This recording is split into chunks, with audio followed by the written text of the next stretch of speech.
pembelajaran di SMA Negeri 8 dengan peserta didik lebih ke peserta didik inklusi ya, karena di SMA Negeri 8 Surakarta itu mulai studi pelaksanaannya di tahun 2009, akan tetapi mulai diutus oleh dulu masih Pemkot ya kalau SMA dulu, di tahun sekitar tahun 2014 mulai menjadi sekolah yang dengan inklusi, dengan siswa berinklusi. Nah, itu pertamanya tadi itu yang dari 2009 itu para guru melakukan sosialisasi terlebih dahulu. Kemudian langsung saja, jadi untuk di tahun ini di SMA Negeri 8 Surakarta ada 4 siswa inklusi, yaitu di kelas 11 ada 1 siswa inklusi tunadaksa, dan tunadaksanya itu dia bertumbuh pendek, jadi kayak artis kayak Daus Mini seperti itu. Kemudian di kelas 12 ada 2 siswa tunanetra dan 1 siswa low vision. Low vision tahu? Low vision itu bisa melihat tapi penglihatannya hanya sedikit gitu. Kalau tunanetra itu kan full tidak bisa melihat. Jadi kalau low vision itu masih bisa melihat, tapi kalau melihat itu kayak gini.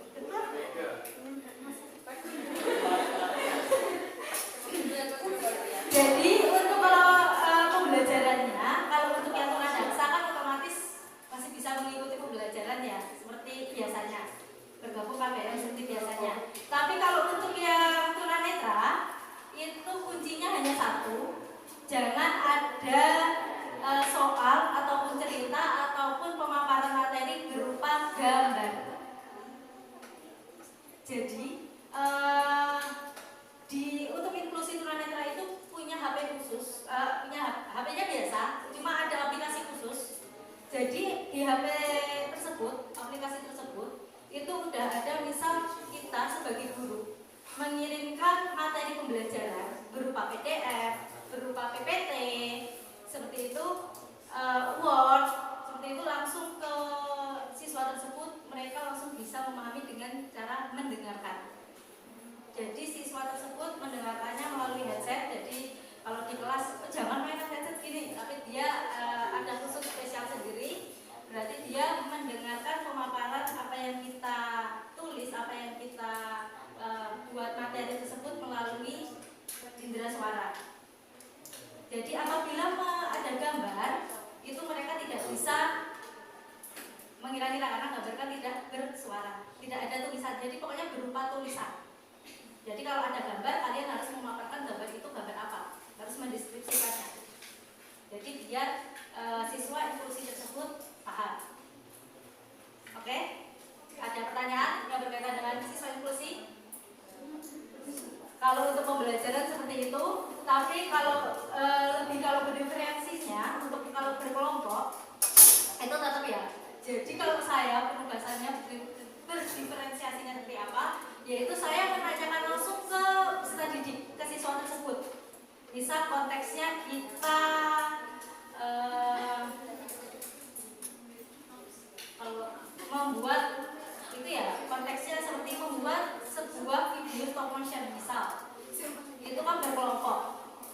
Nah, dia jagonya di bidang apa? Pengisi suara, bisa kan? Kalau yang low vision itu pun juga bisa mengedit video, juga bisa. Karena apa? Ternyata dia suka bermain TikTok. Jadi dia juga ada dalam mengedit video. Kemudian jadi berkelompok dengan sesama semuanya, tapi ditugaskan sesuai dengan kemampuan dia itu apa, bidangnya apa, seperti itu. Kemudian lebih ke juga ngasih sosialisasinya nggak hanya ke siswa yang inklusi, tapi siswa yang normal yang biasa itu juga kita kasih arahan pendekatan untuk rasa sosialnya dia tertanam dulu.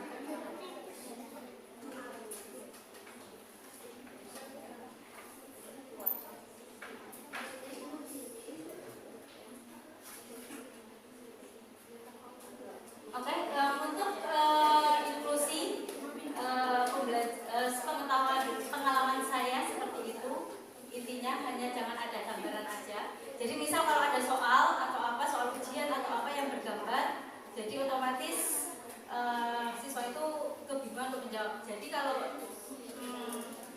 ujian semesteran seperti itu dia ada di ruang khusus. Jadi ada guru pendampingnya.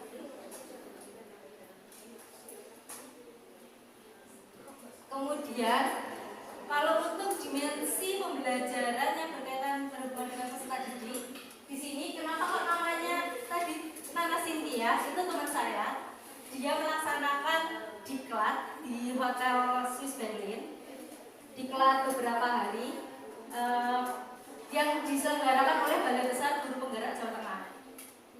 Kemudian apakah kalian ingin info ini? Jadi ini sebenarnya kalau informasi ini berhubungan dengan semester 1 kalian kemarin sih, yaitu mengenai pembelajaran bagaimana kita menentukan CP untuk mengetahui TP. Jadi ada 3 karakteristik utama kurikulum merdeka. Yang pertama yaitu penyederhanaan konten, fokus pada materi esensial. Kemudian yang kedua pembelajaran berbasis proyek atau yang kolaboratif, aplikatif, dan lintas mata pelajaran. Yang ketiga rumusan CP dan pengaturan jam pelajaran yang memberi fleksibilitas untuk merancang kurikulum operasional dan pembelajaran sesuai tingkat kemampuan peserta didik. Jadi ini 3 karakteristik utama kurikulum merdeka, yaitu kuncinya pada di fokus, kemudian berbasis proyek, tugas akhirnya, karena berdiferensiasi itu mesti kan berhubungannya dengan kolaboratif kebanyakan ya. Jadi harus biasanya yang kolaboratif itu berupa berbasisnya proyek, misal yaitu tadi teks hikayat, itu kalian membuat berbasis proyeknya itu membuat video stop motion. Nah, cara menentukannya, diferensinya bagaimana, memilahnya, pembentukan kelompoknya kalau saya kemarin acak, jadi tidak memilah mana itu laki-laki, mana itu perempuan. Nah, jadi mana itu yang pemalas, mana itu yang perajin. Jadi di dalam satu kelompok itu ada berbagai macam karakteristik anak. Kemudian ternyata dalam penugasan itu ada berbagai karakter juga, ya kan? Jadi ada yang karakter yang suka ngedit video, yang pengisi suara, yang mempersiapkan alat perekat dan sebagainya, dan kemudian ada yang pengambilan gambar. Contoh lain lagi, lebih mudahnya, dulu saya pernah mengajar mengenai pembelajaran teks langkah-langkah itu teks apa? Prosedur. Nah, teks prosedur itu saya tidak membentuk kelompok individual tugasnya, tugas akhir teks prosedur. Tapi prosedurnya apa? Teks prosedurnya berdasarkan minat dan bakat peserta didik. Jadi contoh, bakat yang sebagai bakat YouTuber, saya suruh membuat teks prosedur langkah-langkah bagaimana cara menjadi YouTuber, bagaimana cara membuat konten yang kreatif. Kemudian ada yang peserta didik suka main game online. Saya suruh membuat teks prosedur bagaimana langkah-langkah memainkan game online tersebut. Misal game online Mobile Legends, bagaimana sih langkah-langkahnya, apalagi menggunakan hero Nana, bagaimana sih? Nah, seperti itu. Kemudian ada yang suka memasak. Dia membuat prosedur langkah-langkah teks prosedur memasak sesuatu menu apa yang dia sering lakukan. Jadi sesuai dengan bakat dan minat peserta didik. Itu juga termasuk berdiferensiasi. Oke? Nah, kemudian proses perancangan kegiatan pembelajaran berdiferensiasi ini dimulai dari memahami CP, selanjutnya merumuskan tujuan pembelajaran. Setelah itu menyusun alur tujuan pembelajaran dari tujuan pembelajaran. Setelah itu merancang pembelajarannya. Jadi CP ini kan sudah pakem, ya kan? Sudah dibentuk disusun oleh pemerintah. Kemudian dari CP itu kita turunkan menjadi tujuan pembelajarannya. Nah, di sini ada link CP setiap mapel. pemahaman CP. Jadi CP-CP-nya apa aja, kayak seperti nah, jadi CP itu kan kompetensi yang dicapai di akhir fase. Jadi CP itu ditetapkan oleh pemerintah dan tidak dapat diubah. Jadi kita bisa menentukan CP itu dari CP terlebih dahulu. Selanjutnya untuk penyusunan tujuan pembelajaran. Jadi yang pertama analisis CP. Jadi apa kompetensi pada mapel yang harus dikuasai di akhir fase tersebut? Menulis, membaca, menyimak, atau berbicara. Kalau bahasa misalkan CP-nya ada 4 itu. Kemudian di 4 CP tersebut ada kalimatnya, tes kalimatnya, pengertiannya, pemaparannya mengenai menyimak itu apa, mampu menganalisis atau apa, mampu memahami apa. Nah, lihat CP elemen, kemudian apa kompetensi dan konten yang dituju oleh CP elemen mata pelajaran di fase tersebut. Nah, lihatlah ini kontennya apa? Membacanya itu apa? Mengamati atau bagaimana? Kemudian TP-nya dirumuskan dalam bentuk kalimat yang diawali dengan hanya satu kata kerja operasional (KKO) yang dapat diukur setiap elemen memiliki minimal 2 TP. Ini nanti saya kasih contoh CP-nya dari mana, kemudian TP-nya bagaimana. Kemudian tentukan minimal setelah selesai menentukan TP dari seluruh elemen mata pelajaran, susunlah seluruh TP tersebut menjadi alur yang struktur dan logis untuk sebuah fase. Kemudian tentukan minimal 2 kriteria bukti yang dapat menyatakan peserta didik telah mencapai TP. Jadi KKTP-nya harus sesuai dengan TP. Kemudian pemetaan awalnya, guru melakukan pemetaan pengetahuan atau kemampuan peserta didik mengenai materi yang akan dibahas. Jadi dapat berupa kegiatan kognitif atau non kognitif. Setelah itu tindak lanjut dan feedback, guru merancang dan menyesuaikan asesmen formatif dan sumatif berdasarkan hasil pemetaan pada pembelajaran sebelumnya. Jadi guru memberikan feedback seketika saat melihat hasil kerja peserta didik.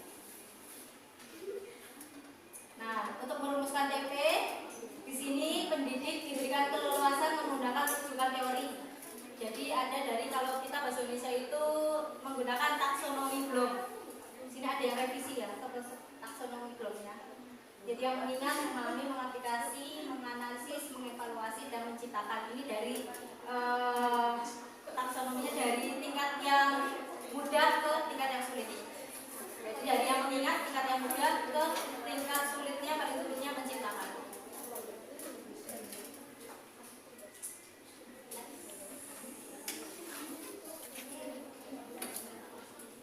Jadi perbandingan komponen minimum RPP dan modul ajar. Kalau RPP itu tujuan pembelajaran, sedangkan kalau modul ajar itu sama juga tujuan pembelajaran. Kemudian yang kedua langkah-langkah pembelajaran. Yang kalau modul ajar itu langkah-langkah pembelajarannya berdiferensiasi, jadi perbedaannya. Kemudian yang RPP rencana penilaiannya itu mencakup penilaian pengetahuan, sikap dan keterampilan. Sedangkan kalau modul ajar penilaiannya itu asesmen awal, asesmen formatif dan asesmen akhir. Kemudian ada ditambahi media pembelajaran. Jadi perbedaan antara RPP dengan modul ajar. Jadi RPP itu yang K13, modul ajar yang kurikulum merdeka. Jadi komponen modul ajar versi lengkap. Bisa kalian lihat sendiri.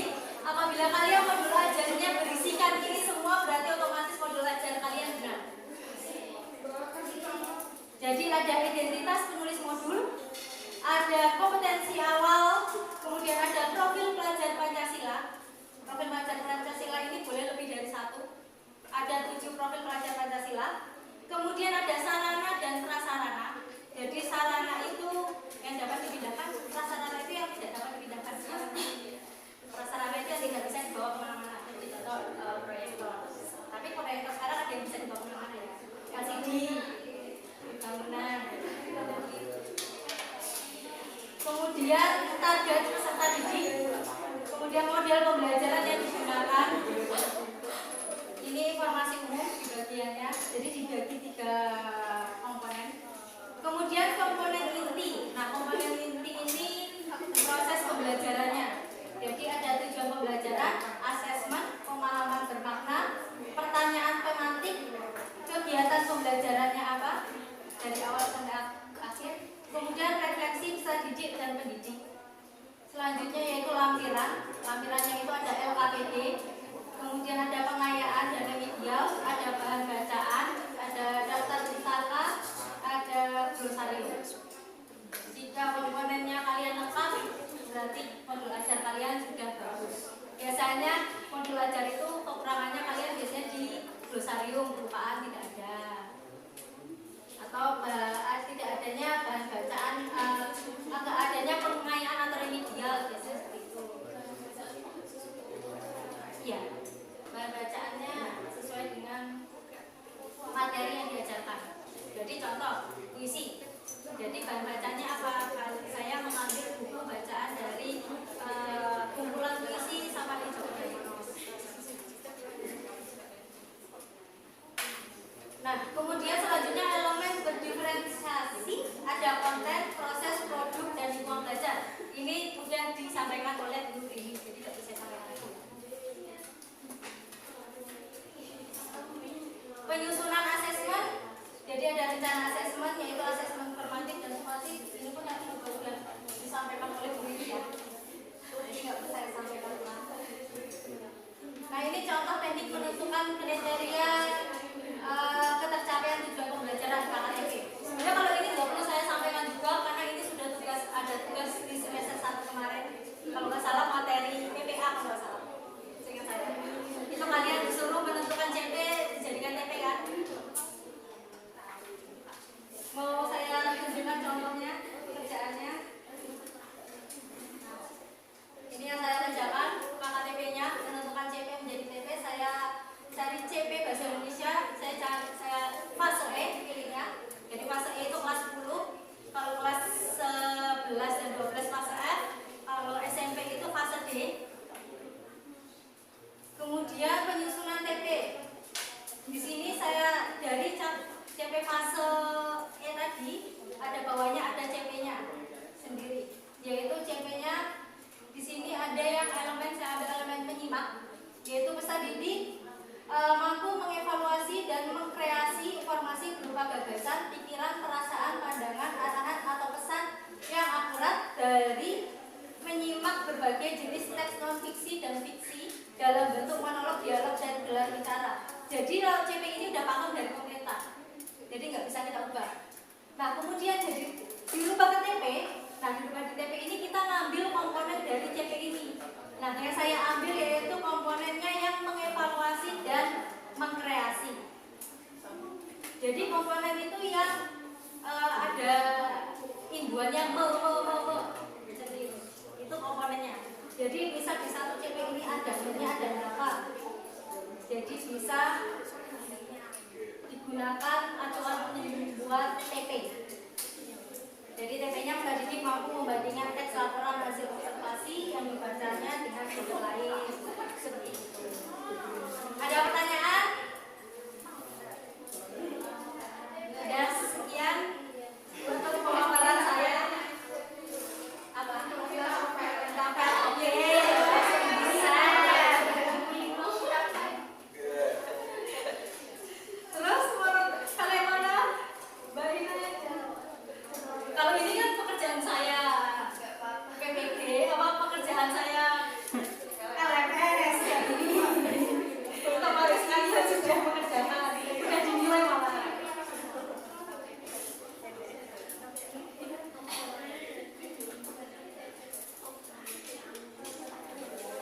Cuma satu aja. Oke, dari untuk materi nanti akan saya share. Cepat sih ya pemaparan saya. Terima kasih.